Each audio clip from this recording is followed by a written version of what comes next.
ہم اپنا آج کا سبق شروع کرتے ہیں۔ اعوذ باللہ من الشیطان الرجیم، بسم اللہ الرحمن الرحیم۔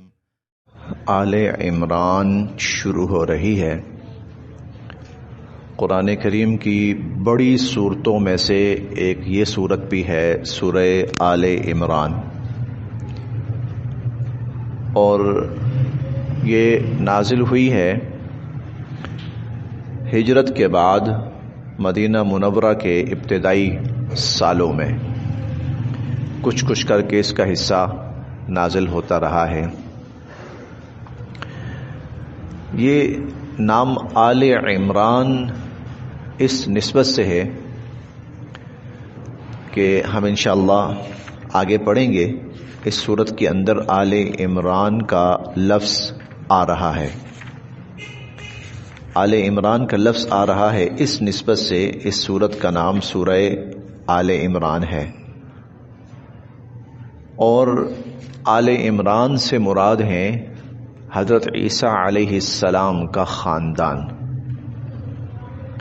کیونکہ حضرت عیسیٰ علیہ السلام کی والدہ ماجدہ، ان کا نام تھا سیدہ حضرت مریم سلام اللہ علیہا، اور ان کے نام پر پوری قرآن کی ایک سورت نازل ہوئی ہے، سورہ مریم۔ اور حضرت مریم کے جو والد تھے ان کا نام تھا عمران۔ تو آل عمران کا مطلب یہ ہوا کہ حضرت عمران یعنی عیسیٰ علیہ السلام کے نانا اور ان کی آگے اولادیں، اور اولادیں کون ہیں؟ حضرت مریم سلام اللہ علیہا اور حضرت عیسیٰ علیہ السلام، یہ پھر آگے آل عمران قرار پاتے ہیں۔ اس صورت میں ایک بڑا تذکرہ وہ حضرت مریم، ان کی والدہ حضرت عیسیٰ علیہ السلام کا آئے گا۔ اس نسبت سے اس صورت کا نام سورہ آل عمران بھی ہے۔ بیٹا خاموشی کے ساتھ، بیٹا باتیں نہیں کرنی، ادھر خاموشی کے ساتھ۔ دوسری بات، ہم نے سورہ الفاتحہ میں پڑھا تھا صراط الذین انعمت علیہم غیر المغضوب علیہم ولا الضالین، اللہ ہمیں ان لوگوں کے راستے پہ چلائیے جن پر آپ نے انعام فرمایا۔ پھر دو گروہوں کا ذکر ہوا تھا کہ ان کی راہ پہ ہمیں نہ چلائیے، ایک المغضوب علیہم جن پر آپ کا غضب نازل ہوا، اس سے مراد یہود ہیں۔ سورہ البقرہ میں تفصیلی تذکرہ یہود کا آیا۔ اور وَلَضَّالِّينَ جو گمراہ ہوئے، اس سے مراد نصارہ اور عیسائی ہیں، اور اس صورت میں زیادہ تفصیل کے ساتھ نصارہ کا تذکرہ آ رہا ہے۔ تو سورہ فاتحہ کے آخری جو دو الفاظ تھے، ایک قوم کا تذکرہ پہلی صورت میں آ چکا ہے، اور دوسری قوم کا تفصیلی تذکرہ اگلی صورت میں اب یہاں شروع ہو رہا ہے۔ تو چونکہ حضرت مریم کا حضرت عیسیٰ علیہ السلام کا نصارہ کے ساتھ ایک بہت بڑا تعلق ہے، اس لیے یہ نام جو ہے سورت ان کے نام پر آئی ہے، اور اس کے اندر نصارہ کا تذکرہ بھی بڑی تفصیل کے ساتھ ہم پڑھیں گے انشاءاللہ العزیز۔ یہ ہوا ایک اس کا مختصر سا پس منظر۔ اب شروع کرتے ہیں ہم سورت۔ اعوذ باللہ من الشیطان الرجیم، بسم اللہ الرحمن الرحیم۔ الف لام میم، اللہ لا الہ الا هو الحی القیوم، نزل علیک الکتاب بالحق مصدقا لما بین یدیہ وانزل التوراة والانجیل من قبل هدى للناس وانزل الفرقان۔ الف لام میم یہ حروف مقطعات میں سے ہیں۔ سورہ البقرہ کا آغاز بھی انہی الفاظ سے ہوا تھا۔ مقطعات قطع سے ہے، قطع کا مطلب ہوتا ہے الگ الگ کرنا۔ ان کو چونکہ الگ الگ کر کے پڑھا جاتا ہے، الف الگ، لام الگ، میم الگ، اس لیے ان کو حروف مقطعات کہا جاتا ہے۔ وہ حروف جو الگ الگ کر کے پڑھے جاتے ہیں، ان کو ہم علم نہیں پڑھیں گے، بلکہ الف لام میم الگ الگ کر کے، اس لیے ان کو حروف مقطعات کہا جاتا ہے۔ اور اس کے پڑھنے کا یہ جو طریقہ ہے یہ اللہ رب العزت کی طرف سے نبی کریم صلی اللہ علیہ وسلم کو تعلیم فرمایا گیا، اور نبی کریم صلی اللہ علیہ وسلم نے آگے امت کو، صحابہ کرام کو سکھایا کہ ان الفاظ کے پڑھنے کا طریقہ یہ ہے۔ دوسری بات کہ یہ جو الفاظ ہیں یہ قرآن کریم کے متشابہ الفاظ میں سے ہیں، متشابہات میں سے ہیں۔ متشابہات کہتے ہیں ایسے الفاظ، ایسے حروف یا تو ہمیں ان کا مطلب نہیں پتہ ہوتا، اور یا ہمیں ان کا ترجمہ نہیں پتہ ہوتا، یا ہمیں ان کی کیفیت پتہ نہیں ہوتی۔ انشاءاللہ یہ آج کے سبق میں تفصیلاً آئے گا۔ ہمیں یا تو ان کی کیفیت پتہ نہیں ہوتی، اور یا ہمیں ان کا مطلب ہی پتہ نہیں ہوتا۔ حروف مقطعات اس قسم میں سے ہیں کہ ہمیں ان کا ترجمہ نہیں پتہ۔ اس کا ترجمہ یہ ہے اللہ ورسولہ عالم، کہ اس کا مطلب اللہ تعالیٰ اور اللہ کے رسول صلی اللہ علیہ وسلم ہی جانتے ہیں۔ لہذا ان کو صرف پڑھنا ہے، ان کا ترجمہ آپ کو کسی بھی ترجمے کی کتاب میں کتاب تو نہیں، کسی بھی مترجم قرآن کریم کے اندر ان حروف مقطعات کا ترجمہ نہیں ملے گا، بلکہ آپ کو وہاں پر یہ حروف جوں کے توں لکھے ہوئے ملیں گے۔ اللہ لا الہ الا ہو، اللہ اللہ کی ذات، لا الہ نہیں ہے کوئی معبود، الا ہو اس کے سوا، اللہ لا الہ الا ہو اللہ کی ذات وہ ہے جس کے سوا کوئی معبود نہیں ہے۔ الحی وہ ہمیشہ سے زندہ ہے اور ہمیشہ زندہ رہے گا۔ القیوم پوری کائنات کو سنبھالے ہوئے ہے، القیوم پوری کائنات کو سنبھالے ہوئے ہے۔ نزل اللہ تعالی نے نازل فرمائی، علیکا آپ پر، نزل علیکا اللہ تعالی نے نازل فرمائی آپ پر، الکتاب بالحق یہ برحق سچی کتاب، یہ برحق سچی کتاب اللہ تعالی نے آپ پر نازل فرمائی۔ مصدقاً یہ تصدیق کرنے والی ہے، لما ان کی جو بین یدی پہلے سے موجود ہیں۔ مصدقاً لما بین یدی یہ قرآن ان تمام آسمانی کتابوں اور تعلیمات کی تصدیق کرتا ہے جو پہلے سے موجود ہیں۔ وانزل اور اللہ تعالی نے ہی نازل فرمائی، التوراۃ تورات، والانجیل اور انجیل، من قبل اس سے پہلے، من قبل اس سے پہلے، ہدن جو کہ ہدایت تھی، للناس انسانیت کے لیے، ہدن للناس جو کہ انسانیت کے لیے ہدایت تھی۔ وانزل اور اللہ تعالی نے نازل فرمائے، الفرقان فرقان حق اور باطل میں فرق کرنے والی چیز، اس سے اللہ کے احکامات بھی مراد ہیں، اس سے شعائر اللہ بھی مراد ہیں، اس سے انبیاء علیہم السلام کو عطا ہونے والے معجزات بھی مراد ہیں، اور تمام آسمانی کتابیں بھی مراد ہیں۔ وانزل الفرقان اور حق اور باطل میں فرق کرنے والی جو بھی چیز ہے وہ اللہ رب العزت نے نازل فرمائی۔ بڑا پیارا استدلال ہے یہاں پر قرآن کریم کے اللہ کی طرف سے ہونے کا، قرآن کریم کے اللہ کی طرف سے ہونے کا استدلال۔ کیوں؟ انجیل کو سب مانتے تھے کہ اللہ کی طرف سے ہے، تورات کو سب مانتے تھے کہ اللہ کی طرف سے ہے۔ اللہ تعالیٰ یہاں پر تورات اور انجیل کے ساتھ قرآن کریم کا ذکر فرما رہے ہیں کہ اگر تورات اللہ نے نازل کی ہے اور اللہ کہہ رہے ہیں میں نے نازل کی ہے، انجیل اللہ نے نازل فرمائی اور اللہ کہہ رہے ہیں میں نے نازل فرمائی، تو یہ قرآن بھی تو وہی اللہ کہہ رہے ہیں میں نے نازل فرمایا، یہ قرآن بھی تو وہی اللہ کہہ رہے ہیں میں نے نازل فرمایا۔ تو نزل علیک الکتاب بالحق، اللہ تعالیٰ نے یہ کتاب برحق آپ پر نازل فرمائی، مصدقا لما بین یدیہ پہلے سے جو کتابیں موجود ہیں آسمانی تعلیمات اور کتابیں، یہ ان کی تصدیق کرنے والا ہے۔ وانزل اور اللہ تعالیٰ نے نازل فرمائی التوراۃ تورات، والانجیل اور انجیل، من قبل اس سے پہلے، ہدی للناس جو انسانیت کے لیے ہدایت تھی۔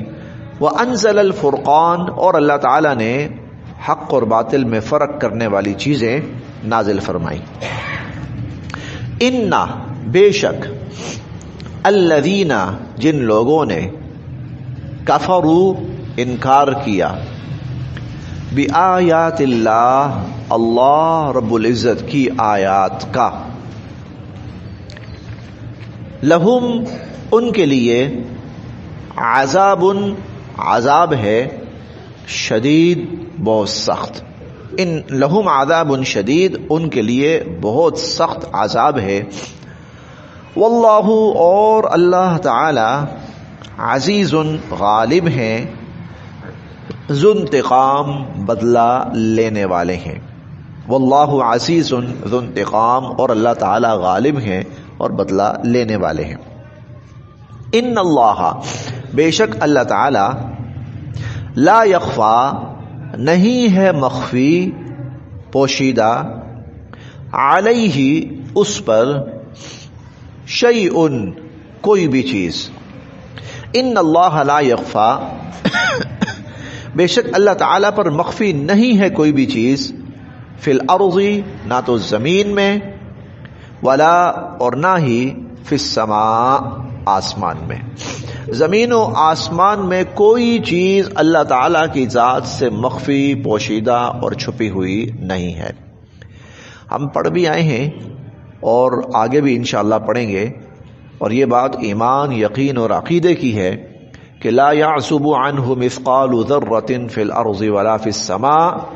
آسمانوں اور زمینوں میں ذرہ برابر بھی کوئی چیز ہے تو وہ اللہ کی ذات سے مخفی اور پوشیدہ نہیں ہے. وہ اللہ تعالیٰ کی ذات اور اللہ پاک کے علم سے پوشیدہ اور مخفی نہیں ہے، وہ اللہ کے سامنے ہے. بلکہ اللہ تعالیٰ یہاں تک فرماتے ہیں، ہم انشاءاللہ یہ پڑھیں گے 7ویں پارے میں پڑھیں گے کہ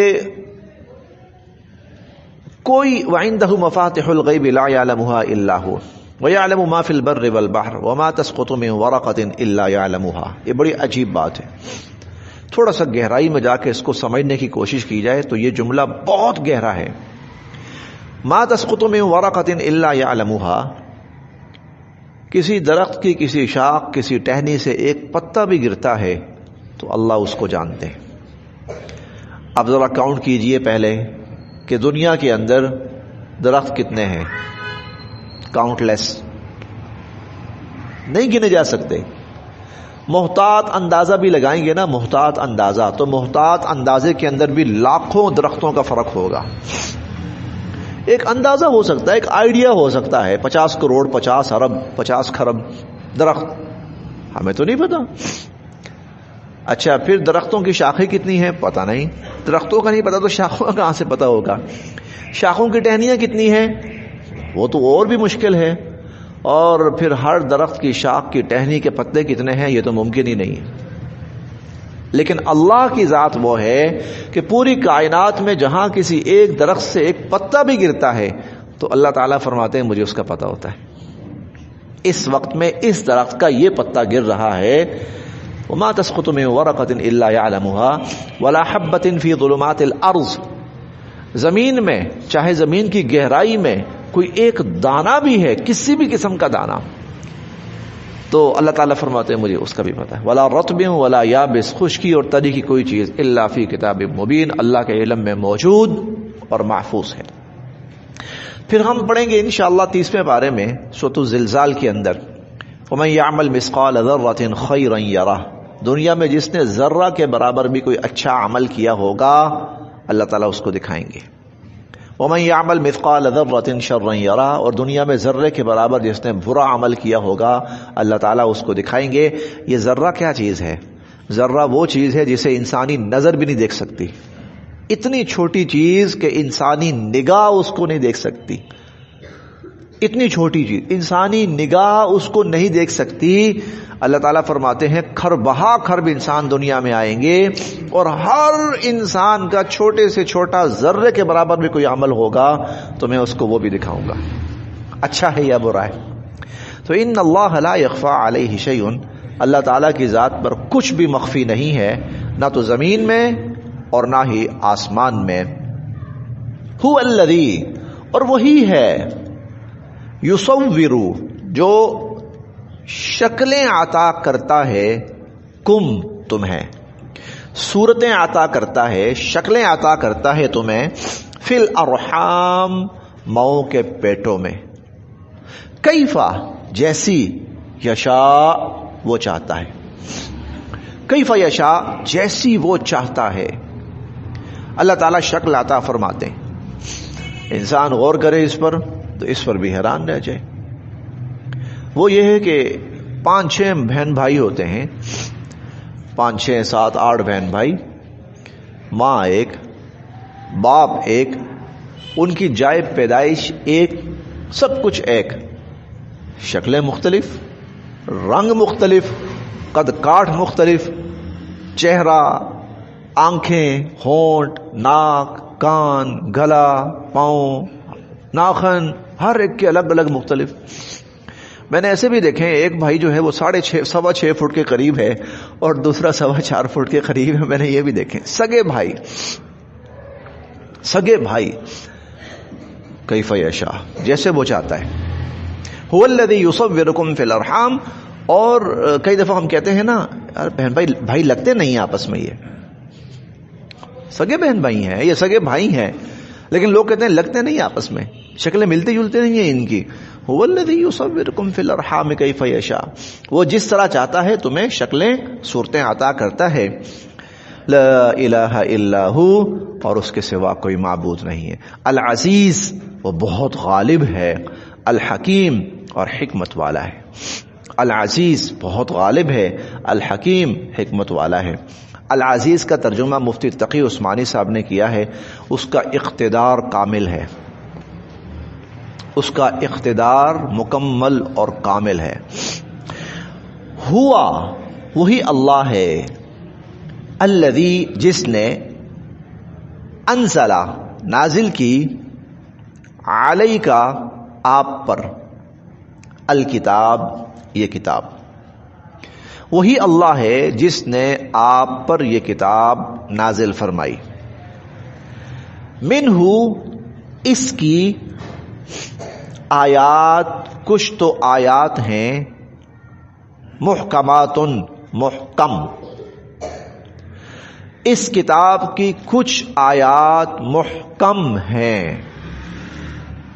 ہننا اور وہی، ام الکتاب کتاب کے اصل مضامین ہیں، وہی اصل مضامین ہیں، بنیادی مضامین ہیں۔ وَأُخَرُ اور بعض دوسری آیات، متشابہات وہ متشابہ ہیں، وہ متشابہات ہیں، کچھ آیات محکم ہے اور کچھ آیات متشابہات ہیں، کچھ آیات معنی مفہوم واضح ہے اور کچھ آیات معنی مفہوم واضح نہیں ہے۔ اب یہاں یہ تھوڑی سی بات سمجھنے والی ہے۔ قرآن کریم کی کچھ آیات ایسی ہیں جن کو اللہ تعالیٰ نے محکمات قرار دیا ہے، محکم آیات۔ یہ وہ آیات ہیں جن کی انسان کو ضرورت ہے، انسان کو جن چیزوں کی ضرورت ہے اللہ تعالیٰ نے ان کو بالکل کھول کر وضاحت کے ساتھ، تفصیل کے ساتھ بیان کیا۔ انسان کی زندگی کا مقصد کیا ہے، بڑی تفصیل کے ساتھ بیان کیا۔ اس کا خالق کون ہے، تفصیل کے ساتھ بیان کیا۔ اس کی زندگی، موت، رزق، حیات، نفع نقصان کس کے اختیار میں، تفصیل سے بیان کیا۔ اس نے زندہ رہنا ہے، تفصیل سے بیان کیا۔ جب اللہ کا حکم ہوگا مرنا ہے، تفصیل سے بیان کیا۔ کیا حلال ہے کیا حرام ہے، تفصیل سے بیان کیا۔ کیا عبادات کرنی ہے اور کن کاموں سے رکنا ہے، کھول کر بیان کیا۔ یہ اصل قرآن کریم کے نازل کرنے کا مقصد تھا کہ انسان کو ہدایت ملے۔ ہدایت، آخرت کی نجات سے متعلق جتنی آیات ہیں، جتنے احکام ہیں، وہ بالکل واضح کھول کے بیان فرمائے۔ کچھ چیزیں ایسی ہیں جو انسانی عقل سے کچھ اوپر ہیں، ان کا مطلب انسان کو نہیں پتا، اس کا مفہوم انسان کے سامنے واضح نہیں ہے، اس کی کیفیت انسان کے سامنے واضح نہیں ہے، لیکن بہرحال وہ قرآن کی آیات ہے۔ مثال کے طور پر ہم قرآن کریم میں پڑھتے ہیں کہ یداہ مبسوطتان، کہ اللہ کے 2 ہاتھ ہیں اور اللہ کے دونوں ہاتھ وسیع اور کشادہ ہیں۔ ترجمہ ہمیں سمجھ میں آ گیا. 2 ہاتھ کیسے؟ جیسے ہمارے ہوتے ہیں؟ پتہ نہیں. یہ متشابہ، یہ متشابہ یعنی جس کی کیفیت ہمارے سامنے واضح نہیں ہے. اللہ تعالیٰ استوى علی العرش، اللہ تعالیٰ اپنے عرش پر جلوہ افروز ہوئے. ایک تصور سا ذہن میں آتا ہے جیسے ایک بادشاہ ہوتا ہے، وہ اپنے تخت پہ بیٹھتا ہے، تخت نشین ہوتا ہے. کیا اللہ تعالیٰ اس طرح عرش کے اوپر متمکن ہوئے اور بیٹھے ہیں؟ پتہ نہیں. اس کی کیفیت ہمیں نہیں پتا. عرش کیسا ہے ہمیں نہیں پتا. اللہ پاک کا اس کے اوپر متمکن ہونا، جلوہ افروز ہونا کیسا ہے ہمیں نہیں پتا. لیکن ہوا ہے ایسے، ہم مانتے ہیں ایسا ہی ہے. کیفیت کیا ہے ہمیں نہیں پتا. حروف متشابہات ہیں، مقطعات، حروف مقطعات ہیں، پورے قرآن کریم کی سورتوں کی ابتدا میں آتے ہیں. یہ حروف مقطعات معنی کیا ہے؟ نازل اللہ کی طرف سے ہوئے ہیں، ہمیں معنی نہیں پتا. یہ متشابہات. کچھ چیزیں جو انسان کی ضرورت کی ہیں، جن پر انسان کی نجات کا دار و مدار ہے، ہدایت کا دار و مدار ہے، مغفرت کا دار و مدار ہے، انسان کی زندگی کے مقصد کا دار و مدار ہے، وہ کھول کے بیان کی. اور کچھ چیزیں ایسی ہیں کہ اللہ رب العزت نے اس کو اپنی قدرت کاملہ کے اظہار کے لیے، یا یوں کہہ سکتے ہیں ہمارے امتحان کے لیے ان کو بیان فرمایا ہے کہ یہ بندہ میری ذات پر ایمان لا کر اور ان پر یقین کرتا ہے یا بلا وجہ کی کھوج میں پڑنا شروع ہو جاتا ہے. ان کی کھوج سے منع فرمایا گیا ہے. ابھی ہم پڑھتے ہیں جو ضرورت ہے انسان کی. دیکھیں اگر ہمیں یہ معلوم نہیں ہوتا کہ اللہ کے عرش کا سائز کتنا ہے، اس کا مٹیریل کیا ہے، اس کا کلر کیا ہے، اس کا ڈیزائن کیا ہے، اگر ہمیں نہیں پتہ چلتا، نہ تو ہماری ہدایت کا دار و مدار اس پر ہے اور نہ ہماری مغفرت کا دار و مدار اس پر ہے. نہیں پتہ کوئی بات، ہم ہدایت پر ہیں، ہماری مغفرت بھی ہو جائے گی. اللہ پاک آسمان پر جلوہ افروز ہوئے، اپنے عرش پر جلوہ افروز ہوئے. اللہ پاک کے جلوہ افروز ہونے کی کیفیت کیا ہے اگر ہمیں پتہ نہیں چلتا تو نہ اس سے ہمارے ایمان میں کمی آتی ہے، نہ اس سے ہماری مغفرت متاثر ہوتی ہے، اور نہ ہماری ہدایت متاثر ہوتی ہے. تو متشابہات وہ چیزیں ہیں جن پر ہمارے ایمان کا، ہماری ہدایت کا، ہماری مغفرت کا دار و مدار نہیں ہے. وہ اللہ پاک نے اپنی کسی قدرت کاملہ سے قرآن کریم میں بیان فرمائی ہیں، اور ہمارے لیے حکم یہ ہے کہ بس اس کی قرید میں نہ پڑھو. دیکھیے آپ جی، هو الذی، اللہ کی ذات وہ ہے، انزل، جس نے نازل فرمائی، علیک، آپ پر، الکتاب، کتاب. اللہ کی ذات وہ ہے جس نے آپ پر کتاب نازل فرمائی. منہ آیات محکمات، اس قرآن کی کچھ آیات محکمات ہیں، واضح، جن کا معنی مفہوم بالکل واضح ہے، انہیں محکم آیات کہا جاتا ہے. ہن ام الکتاب، قرآن کی اصل بنیاد وہی ہیں. وَأُخَرُ، اور کچھ دوسری آیات متشابہات، وہ متشابہ ہیں. فَأَمَّا الَّذِينَ، پس وہ لوگ، فی قلوبہم، جن کے دلوں میں، فی قلوبہم، جن کے دلوں میں، زیغن، ٹیڑھ پن ہے، کجی ہے، سرکشی ہے، بغاوت ہے. فَيَتَّبِعُونَ، تو وہ پیچھے لگ پڑتے ہیں، ما تشابہ منہ، قرآن کی ان متشابہ آیات کے. وہ ان متشابہ آیات کی کھوج میں لگ پڑتے ہیں، وہ ان کے پیچھے لگ پڑتے ہیں. اب معلوم یہ ہوا کہ جو ان کی قرید میں لگنے کی کوشش کرتا ہے یا ان پر سوال جواب کرتا ہے تو اس کے دل میں خرابی ہے، اس کے دماغ میں خرابی ہے، اس کا ایمان، اس کے ایمان میں خرابی ہے. زیغ. اچھا یہ کیوں کرتے ہیں؟ اگر کچھ لوگ ایسا کرتے ہیں تو کیوں کرتے ہیں؟ ابتغاء الفتنہ، محض فتنہ تلاش کرنے کے لیے، فساد برپا کرنے کے لیے.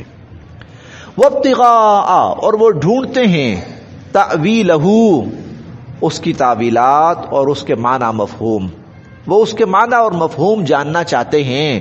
حالانکہ وما یعلم، اور نہیں جانتا، تأویلہ، اس کے معنی مفہوم کو، الا اللہ، اللہ کے سوا کوئی بھی.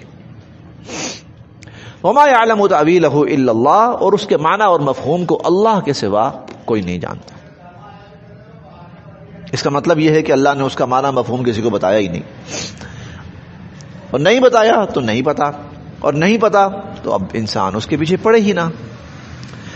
والراسخون، اور جن لوگوں کو پختگی حاصل ہے فی العلم، علم میں، والراسخون فی العلم، اور جن لوگوں کو علم میں پختگی حاصل ہے، یقولون، وہ کہتے ہیں، آمنا بہ، ہم ایمان لائے اس پر، کل، سب کا سب، من عند ربنا، ہمارے پروردگار کی طرف سے، کل، سب کا سب، من عند ربنا، ہمارے پروردگار کی طرف سے ہے۔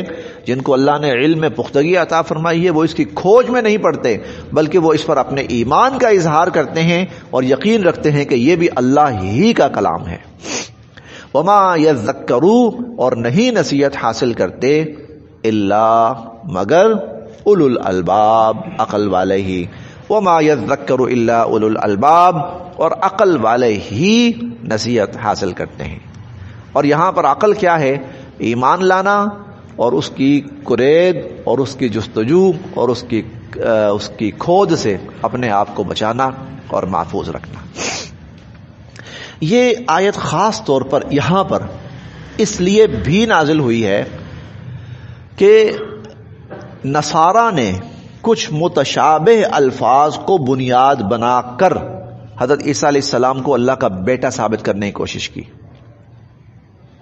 جیسے کلمت اللہ اور جیسے روح اللہ، یہ حضرت عیسیٰ علیہ السلام کے بارے میں ارشاد ہوئے یہ الفاظ، اس کو بنیاد بنا کر اللہ کا بیٹا ثابت کرنے کی کوشش کی، حالانکہ اللہ تعالیٰ قرآن کریم میں بڑی وضاحت سے فرما چکے ہیں، لم یلد ولم یولد، اور اللہ کی کوئی اولاد نہیں ہے، اللہ کا کوئی بیٹا نہیں ہے۔ یہ بات قرآن کریم میں اللہ بہت تفصیل سے بیان فرما چکے ہیں۔ اب اتنی وضاحت اور تفصیل کو چھوڑ کر وہ ایسے الفاظ جو تھوڑے سے متشابہ تھے ان کو لے کر عیسیٰ علیہ السلام کو اللہ کا بیٹا ثابت کرنے میں لگے ہوئے تھے، اور مقصد کیا تھا؟